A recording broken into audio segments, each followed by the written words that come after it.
I was just thinking with the change of the lineup, with Barry leaving and Dave coming in, and then the change of direction in terms of the music, did you change your approach to how you did things yourself in any aspect? Well, I think the difference when Dave joined after Barry left, suddenly we had a musician in the band as opposed to a bunch of guys there that was just out having a good time. Because Gregsy sort of straightened up, well, you can't play that with that, and all this sort of stuff.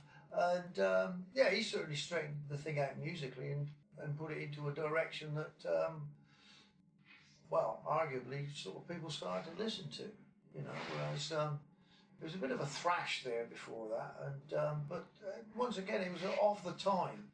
But I think when it got to that third album there, as Mark said earlier, we probably got a little bit better aircraft. Having done a lot of gigs and had the experience of then recording 2 records. And the other factor, of course, was Virgin Records were about to boot us out if we didn't get a hit single off of the next album. We were about to hit the road, So, no real pressure, but I think we just naturally got better, really. And luckily, they came up with some pretty good songs at the same time. So, and we had a good engineer and a great producer as well. Not that John Leckie wasn't, but he could only record the songs that we had at the time, and arguably they weren't as good.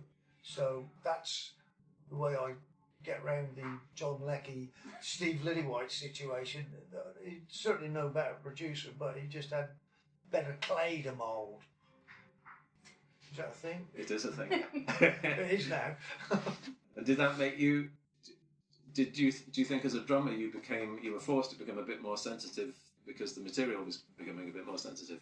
I don't know whether sensitive is the right word or subtle. Yeah, they seem to sort of give it a lot more life. It was, they were sort of more ambiently recorded, and they started to sound a little bit more in the John Bonham sort of thing. I thought, wow, these drums sound great. Whereas up to that point, the drums are pretty much sort of like, well, you just keep in time, they just keep going on as they do.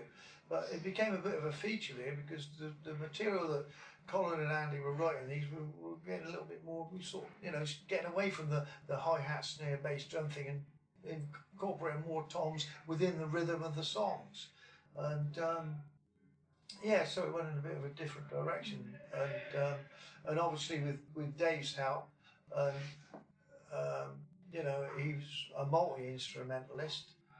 So he played guitar as well as, and Partridge was then in a position to make sure that Gregsy played the difficult parts, and he could sort of like just mess about doing what he was doing.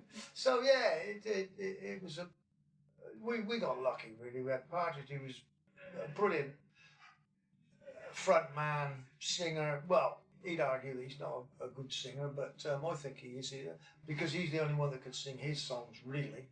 And Colin came out of his shell as well, and he started sort of writing some good songs. I don't know, we just all got better, I guess.